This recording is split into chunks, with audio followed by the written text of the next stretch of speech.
Behind this door is a team of 30 college students preparing to lift their way to victory. Find out more on Acadiana News 1. In room 105B in Bourgeois Hall lies the Raging Cajun powerlifting team.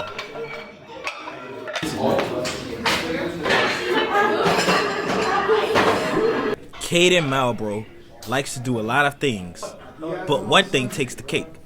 I just like lifting weights.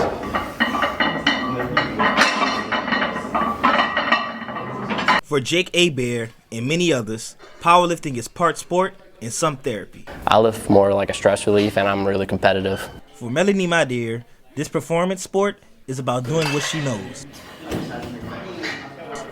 but on another level. I enjoy competing because coming from sports in high school, I've always had a competitive drive. The Raging Cajun powerlifting team will be traveling to Penn State April 2nd through 5th to compete in the USAPL Collegiate Nationals. You all right, bro? Hey man, I got it. The team is projected top 3 this year. In a matter of weeks, all of their practice from maxing out on squats, bench presses, and deadlifts will meet stiff competition. They're hoping to break records and come back champs. Jerry Knockin is the team president. Prepare for nationals it's a full ordeal. It's no different than any other sport. You have to execute your form to the best of your ability and more importantly be coachable. Nationals last 4 days.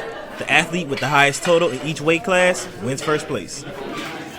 With Photog Corinne Benandi, I'm Devin Lewis with the Acadiana News 1. At the foot of Jefferson Street, across from Pop's Po' Boys, stands the Confederate General Alfred Mouton's statue. I know it's been there for a while, but I don't know any information about it. Casey Wiltz, a Lafayette native, believes that her racial background and history plays a huge role in why the 98-year statue should be taken down. Coming from an African-American person that has been in the city of Lafayette, that has seen the ins and outs of what racism can do to a person, I feel like he shouldn't be up there. While Wiltz believes the statue should be taken down, Josh Scott doesn't think the statue being up is a huge deal. Well, I'm not sure if it should be removed personally. I think it's okay. The statue is a piece of history. To some, it is more than just a statue. It is history that people do not want to see erased by being removed. I think it may be tarnishing history to remove it without a vote. Even though history is important, the side of history you're on plays a factor in keeping up a statue for Naomi Trahan. It's not important to actually keep up figures like that. All monuments have their place in history, but Trahan believes some monuments have a different place in society. It is important to have monuments, but also it's important to not whitewash history. April 17th, 2020, there will be a court hearing where we will find out if the statue will be removed or not. I'm Devin Lewis with the Acadiana News 1. According to Retruster.com, 60% of Americans say they or a close family member have been victims of a security scam. What phishing is when someone sends you an email of some sort to try to get some information out of you. Working at Best Buy, Devin Minnick sees the effects of phishing more than the average person. It could be detrimental because obviously you might send them things like your social security number or your credit card number thinking you're buying something, and obviously they're going to scam you. Phishing doesn't just stop there. Scammers use these same tactics to even try to interfere with your love life. Dating apps are a huge platform that scammers use to prey on their victims. Benjamin Wellmeyer, like many others, uses dating apps to actually meet someone. As an introvert, using a dating app in today's society is definitely easier to start a first conversation with somebody. Scammers easily make it hard for those out there looking for love. Faith Smothers has firsthand experience dealing with scammers on many times.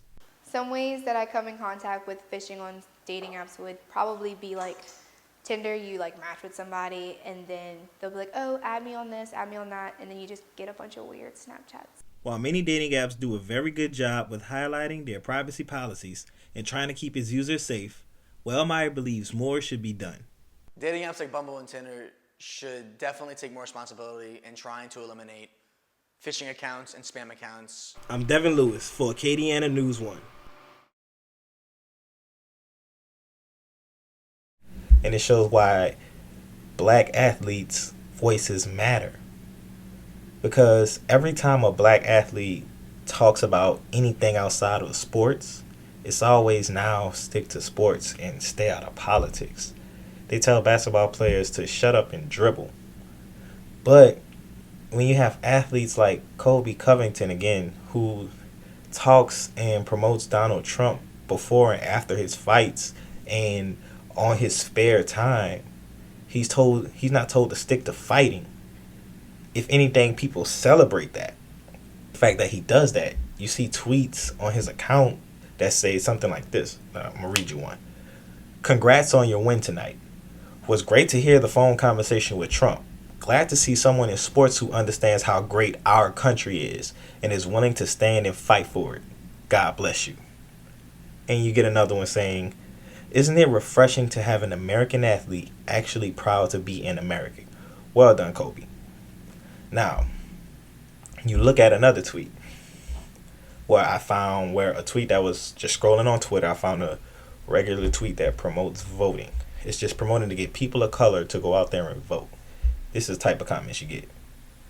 It's disgusting that the NBA is manufacturing a crisis and perpetuating the victim mentality while failing to promote accountability and ignoring the real problems, which have resulted in a pandemic of absent fathers leading out of control violent crime. And you get another one saying, why don't you condemn and denounce the killing of good police officers?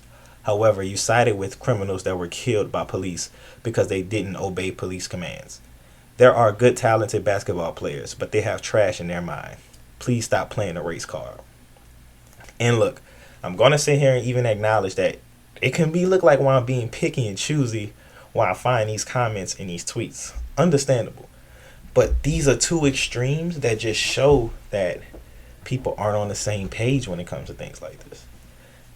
I just think that as a person, you don't have to always agree on everything.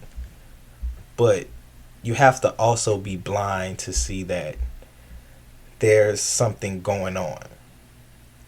So when I talk about black athletes have this power, this is the power they hold. The power is to start a conversation, and that's what it's doing.